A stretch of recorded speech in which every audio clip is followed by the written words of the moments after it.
Hello बच्चों, welcome to ज्ञान tutorial. आज आपकी 12th क्लास की फिजिक्स का लेक्चर जो है लेने जा रहे हैं और काफ़ी टाइम से इस पे लेक्चर नहीं बना पाए थे, ना डाल पाए थे यूट्यूब पे, लेकिन अब इसको कंटिन्यू करते हैं। इम्पॉर्टेंट टॉपिक जितने भी हैं शुरुआत से आखिर तक की जो बोर्ड में आने वाले होंगे उनको पढ़ा जाए और सिर्फ उसी को तैयार किया जाएगा जो बोर्ड में आने वाला होगा। सारे इंपॉर्टेंट टॉपिक उसी को देखेंगे।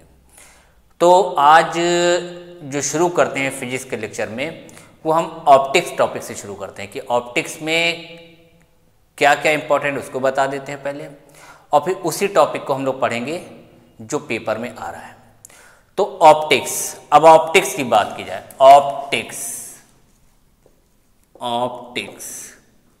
ऑप्टिक्स होती हैं दो टाइप की। पहले सुन लीजिए फिर इसके डायरेक्शंस के बताएंगे क्या होती है। ऑप्टिक्स होती है दो टाइप की, एक होती है रे ऑप्टिक्स, दूसरी होती है वेव ऑप्टिक्स। रे ऑप्टिक्स को दूसरा नाम है ज्योमेट्रिक ऑप्टिक्स और वेव ऑप्टिक्स का दूसरा नाम है फिजिकल ऑप्टिक्स। ये दोनों ऑप्टिक्स जो हैं nature of light, wave nature of light पे डिपेंडेड है। Nature of light ray optics है, वेव नेचर ऑफ लाइट की बात की जाएगी वो आपकी वेव ऑप्टिक्स में है। अभी हम लोग को पढ़ना है रे ऑप्टिक्स। अच्छा, ये दोनों ऑप्टिक्स चाहे रे ऑप्टिक्स हो या वेव ऑप्टिक्स हो, ये दोनों टॉपिक में जो है ये जो दोनों रेस की बात की गई है, लाइट की बात की गई है, ये विजिबल पार्ट के हैं, यानी विजिबल कंडीशन में, विजिबल में पाए जाने वाली लाइट की रेज को ही देखा जा सकता है। जो देखी जाए उन्हीं की बात की जाएगी। और विजिबल वेवलेंथ जो है वो डिपेंड करती है आपकी 4000, जो इनकी वेवलेंथ है वो 4000 एंगस्ट्रॉम टू 7500 एंगस्ट्रॉम। किसी बुक में लिखा होगा 3800 एंगस्ट्रॉम टू 7200 एंगस्ट्रॉम तक की, इसमें कोई फर्क नहीं। लेकिन जो लगभग माना जाता है 4000 एंगस्ट्रॉम से लेकर 7500 एंगस्ट्रॉम के बीच में पाई जाने वाली जितनी भी रेज होती हैं वो सब की सब विजिबल होती है, यानी इनकी वेवलेंथ के बीच में पाने वाले को हम लोग विजिबल पार्ट में कहते हैं, विजिबल में पाए जाने वाले कहते हैं, जो देखी जा सके।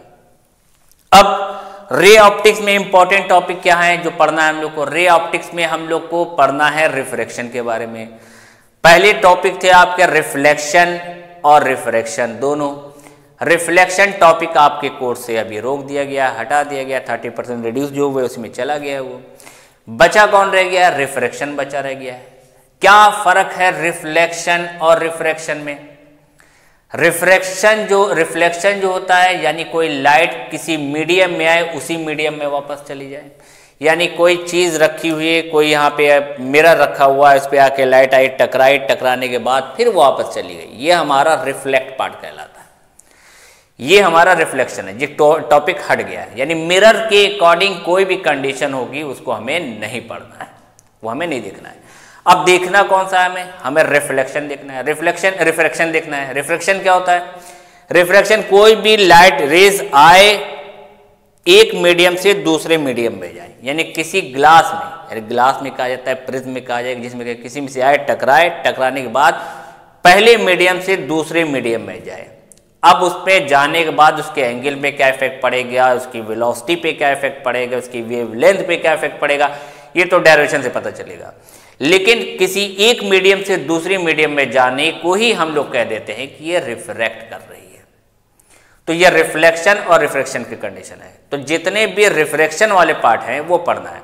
अब हिंदी में भी हम लोग अगर बात करें इसमें तो परावर्तन और अपवर्तन बोलते हैं। परावर्तन बोलते हैं जो कोई लाइट आके टकरा के वापस चली गई, वो मिरर वाली कंडीशन में। अपवर्तन बोलते हैं कोई लाइट आई, टकराई और उसको पार कर गई, ये हमारा अपवर्तन कहलाता है, यानी रिफ्रैक्शन जो है वो अपवर्तन है।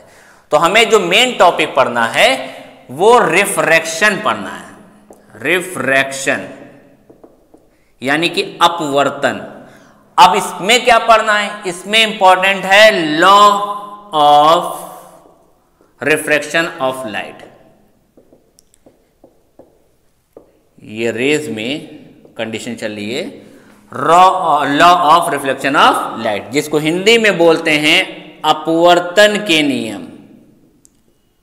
अपवर्तन के नियम, प्रकाश के अपवर्तन के नियम, पूरा नाम होगा तो प्रकाश के अपवर्तन के नियम, लाइट को कहा गया प्रकाश के अपवर्तन के नियम। इन नियमों को हम लोग को पढ़ना है, ठीक है। अब शुरू किया जाए, ये नियम है क्या। पहले हमने बताया इसमें दोनों मीडियम की बात की जाएगी। अब दोनों मीडियम में एक हमने खींचा, लाइन खींची है, इस लाइन के अंदर दो मीडियम बना लिए, पहला मीडियम ऊपर हो गया, दूसरा मीडियम नीचे हो गया। अब पहला मीडियम कोई भी हो, एयर हो, नीचे गिलास हो, एयर हो, वाटर हो, यानी मीडियम चेंज हो रहे हैं, पहले मीडियम से दूसरे मीडियम में जा रहे हैं। तो जब मीडियम में देखा जाएगा तो क्या कंडीशन होगी इसमें। अब जब यहां पे ये नॉर्मल लाइन है, इसको हमने नॉर्मल लाइन बोलते हैं, ये नॉर्मल, जहां पे रेज आएगी, टकराएगी और उसके बाद उस पर क्या इफेक्ट पड़ेगा उसको बताया जाएगा। पहला मीडियम, मीडियम फर्स्ट है, ये मीडियम फर्स्ट कहा जाए, जिसको हम लोग μ1 से भी डोनेट कर सकते हैं, और इसको मीडियम सेकंड कहा जाए, जिसको हम लोग μ2 भी कह सकते हैं। रिफ्लेक्टिव इंडेक्स को डोनेट म्यू से किया जाता है, इसलिए मीडियम को μ1 μ2 लिख दे रहे हैं। अगर हमने यहाँ पे रेरर मीडियम लिख दिया, रेरर मीडियम लिख दिया, यानी ये इसके अकॉर्डिंग, यानी किसी हल्के इलाके से भारी इलाके में जा रहा है, इसको हम डेंसर मीडियम कह सकते हैं, rarer to denser medium. Denser medium बनाने का मतलब हमने इसको बना दिया गिलास, ऊपर समझ लिया एयर है, नीचे हो गया ये गिलास। ये हुई कंडीशन इसकी बनाने की।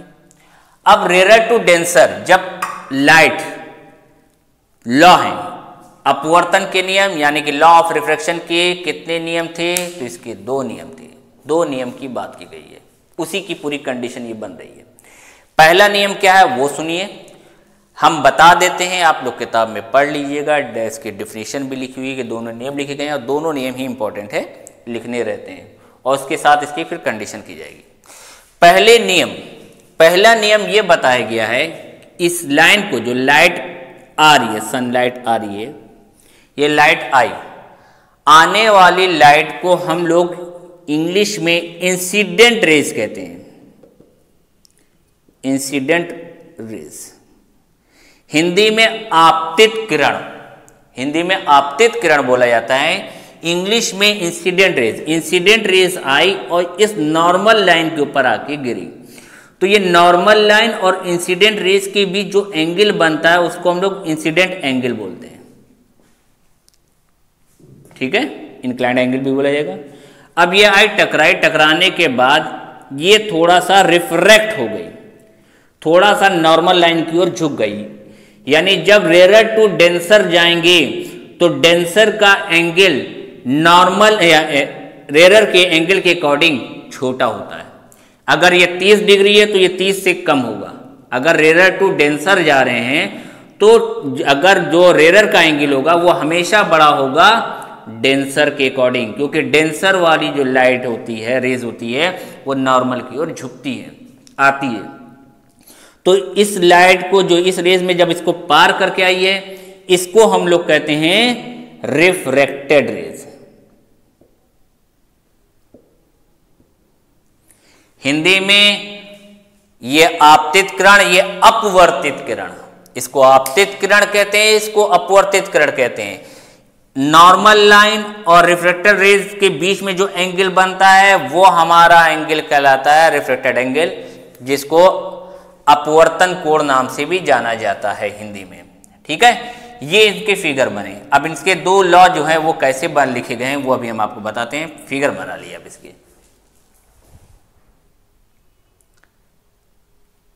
क्लियर। चलिए, हाँ, तो पहला लॉ क्या कहते हैं, incident rays, refracted rays and normal तीनों एक ही पॉइंट पे लाई करते हैं, एक ही जगह मिलते हैं। ये पहला लॉ बताया था, आप किताब में पढ़िएगा। Incident raise, normal and refracted तीनों एक ही पॉइंट पे मिलते हैं, ये पहला लॉ कहा था, यानी तीनों को एक ही पॉइंट पे मिलना, ये हमारा पहला लॉ था। सेकंड लॉ था sine angle of i, sine angle of r का रेशो, इनका ratio, the ratio of sine angle of i, sine angle of r is constant, यानी इन दोनों का रेशियो एक कांस्टेंट है। पहले लॉ में तो ये कहा गया था कि incident raise, reflected raise, normal तीनों एक ही पॉइंट पे मिलते हैं। दूसरे में इन्होंने ये बताया है कि sine i and sine r का रेशियो जो होता है वो एक कांस्टेंट होता है। साइन आई, दूसरे लॉ में साइन आई अपॉन में साइन आर इक्वल टू इन्होंने बताया है कांस्टेंट। कांस्टेंट यानी हम कह सकते हैं कि साइन आई अपॉन में साइन आर इक्वल टू पहले मीडियम से दूसरे मीडियम में गया, पहले मीडियम से दूसरे मीडियम में गया।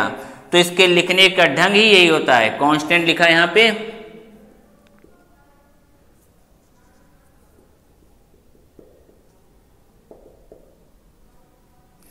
कांस्टेंट 1 में 2, यानी इसको हम ऐसे भी लिख सकते हैं साइन आई अपॉन में sine r equal to mu 2 upon mu 1। जिस मीडियम में जा रहा है दूसरे मीडियम से पहले मीडियम को रेशियो निकालना, ये ध्यान रखना है हमें।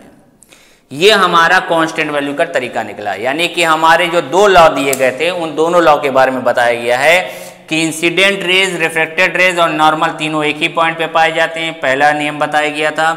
दूसरा नियम में बताया गया है कि साइन आई और साइन आर का जो रेशियो होता है वो एक कांस्टेंट वैल्यू होती है।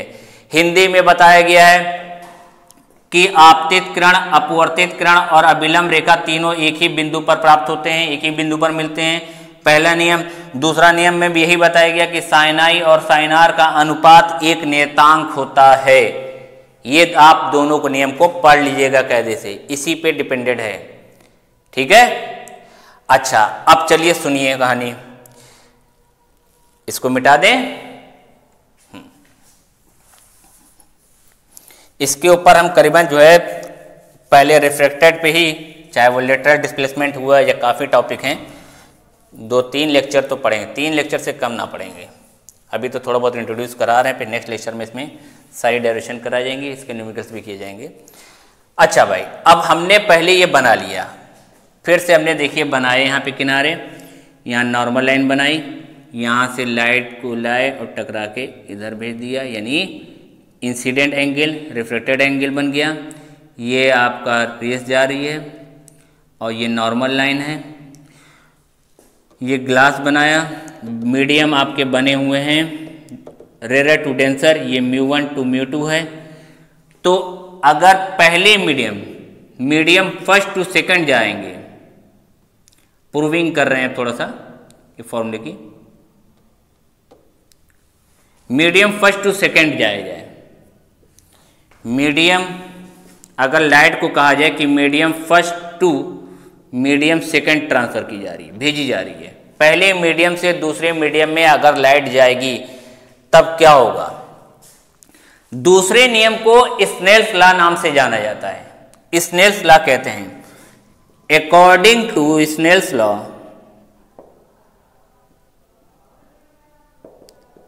क्या है स्नेल्स लॉ? स्नेल्स लॉ के बारे में पढ़ा है, जो सेकंड हमारा था वो साइन आई अपॉन में साइन आर इक्वल टू पहले मीडियम से दूसरे मीडियम में गए 1 μ2, ये पहली इक्वेशन बन गई। दूसरा लिखेंगे मीडियम, अगर हम 2 से 1 आ जाएं, टू मीडियम 1, यानी दूसरे मीडियम से पहले मीडियम की बात करें कि हम यहां से ग्लास से एयर में आ रहे हैं, पहले एयर टू ग्लास गए तो ये कंडीशन बन गई। अगर ग्लास से एयर में आ रहे हैं तब इसका क्या बनेगा, तब उसकी कंडीशन जाएगी साइन आर, अब नीचे से इंसिडेंट हो गया साइन आर अपॉन में साइन आई, तब मीडियम क्या हो गया 2 μ1, 2 μ1, ये इक्वेशन नंबर 2 बन गई।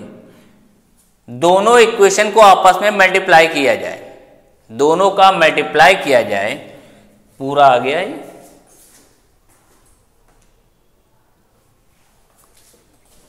दोनों का आपस में मल्टीप्लाई किया जाए तो क्या मिलेगा, पहली और दूसरी इक्वेशन को आपस में मल्टीप्लाई कर दिया, फर्स्ट इंटू सेकेंड, पहली और दूसरी का अगर हम मल्टीप्लाई कर देंगे तो मिलेगा साइन आई अपॉन में sine r into sine r upon में साइन आई इजकस टू 1 म्यू 2 इंटू 2 म्यू 1।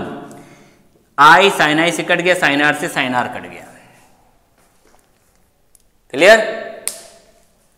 ठीक है, फिगर पुरानी वाला है, इसको देख लिया आपने। अब इसी के आगे हम यहां बना दे रहे हैं, यहां कर दे रहे हैं। अब मिला क्या हमारे पास, 1 म्यू 2 मिला इंटू 2 म्यू 1 इजकस टू 1। कैंसिल होने के बाद यानी हम कह सकते हैं कि 2 म्यू 1 जो होता है वो 1 अपान 1 म्यू 2 होता है। पहले से दूसरे का जो रिफ्लेक्टिव इंडेक्स होता है वो दूसरे से पहले का रिफ्लेक्टिव इंडेक्स का इन्वर्सर होता है, यानी अपोजिट में कहा जाए। ठीक है, अच्छा अब ये हो गया। तो अगर 1 को हम मान ले कि एयर है, 2 को मान ले ग्लास है, तो क्या हो जाएगा, 2 ग्लास था तो हम क्या यहां 2 यहां पे ग्लास गए हैं, 2 म्यू जी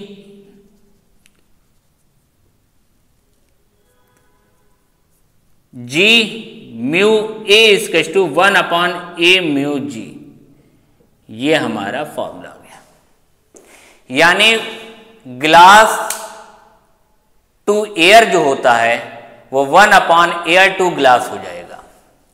नोट कर लीजिए, अभी 2 मीडियम की कहानी है। मीडियम अगर बढ़ जाएंगे तब क्या होगा, 2 मीडियम की कहानी ये हो गई है। अगर 2 से ज्यादा मीडियम हो जाएंगे तब क्या होगा, चलिए देखा जाए क्या होगा भाई। 2 से ज्यादा मीडियम में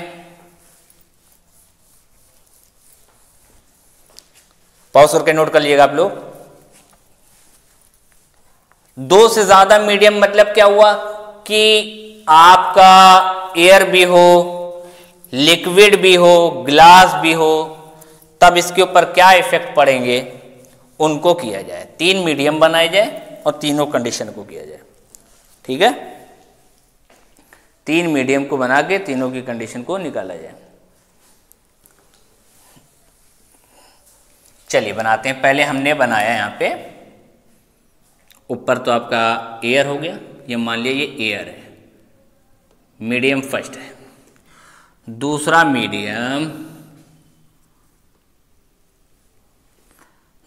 मीडियम हमने यहां पे वाटर का बना दे। तीसरा मीडियम हम ग्लास का बना दे। ये वाटर है।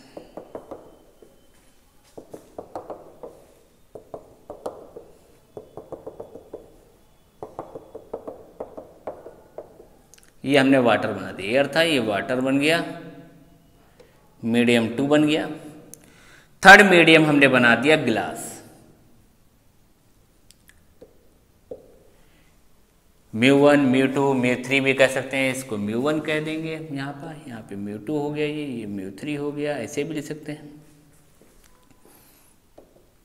ठीक है, ये ग्लास हो गया।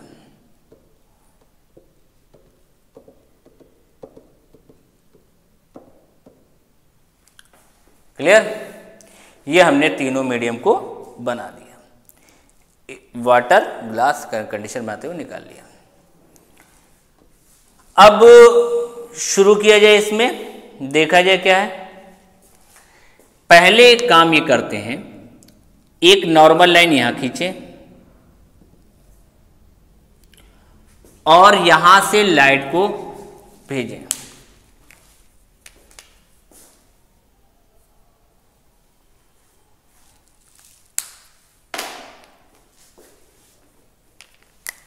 यहां से लाइट को हमने इसको भेजा। ग्लास में तो ये थोड़ा रिफ्लेक्ट की, जब आए अंदर तो इसके हो गई, ऐसे हो गई, यहां गिरी। अब यहां से भी हमने नॉर्मल लाइन बना दिया। अब ये फिर रिफ्लेक्ट की, फिर यहां पहुंच गई और ग्लास में फिर हमने इसको नॉर्मल लाइन बना दिया। और बनाने के बाद ये जिस मीडियम यानी एयर में फिर गई थी तो एयर में फिर बढ़ गई, जैसे थी, जिस एंगल से आई थी उसी एंगल से ये बढ़ गई। यानी ये बाद में फिर हम एयर ही तो आ गए थे, यानी मीडियम फर्स्ट आ गया था फिर हमारा। तो आने वाला एंगल ये इंसिडेंट एंगल आई हुआ। अब इस एंगल को जो बन रहा है इसको हम R1 कह दें,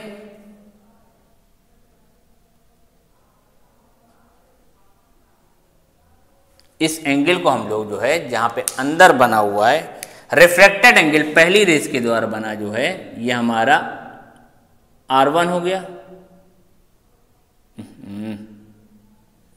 ठीक है, अगर ये R1 हुआ है तो जाहिर सी बात है ये भी एंगल हमारा R1 ही होगा, और ये R1 हुआ तो अब ये वाला एंगल हमारा R2 हो गया। इस वाले एंगल को हम दूसरा रिफ्लेक्टेड एंगल मिल गया R2 होगा। ये लाइन है, दोनों एंगल हमारे कंपोनेंट एंगल है, यहाँ पे R1 एंड R2 है, R1 रहेंगे। ये हमारा R1 था, दूसरा रिफ्लेक्टेड एंगल R2 हो गया, तो ये एंगल भी हमारा R2 हो गया, सेम एंगल। बाद में जिस एंगल से आया था उसी एंगल से बाहर गया, फिर से ये I हो गया। ठीक है, ये आपकी कंडीशन हुई, बारी बारी किया। रिलेशन बता रहे हैं तीनों का इसमें कॉम्बिनेशन ऑफ मीडियम में। तो पहले मीडियम टू सेकंड मीडियम की बात की है, medium first to second.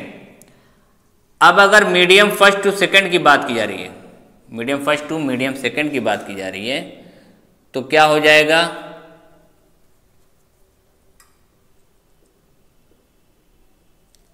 According to Snell's law, according to Snell's law देखा जाए जो पढ़ा गया है वही है sine i upon sine are.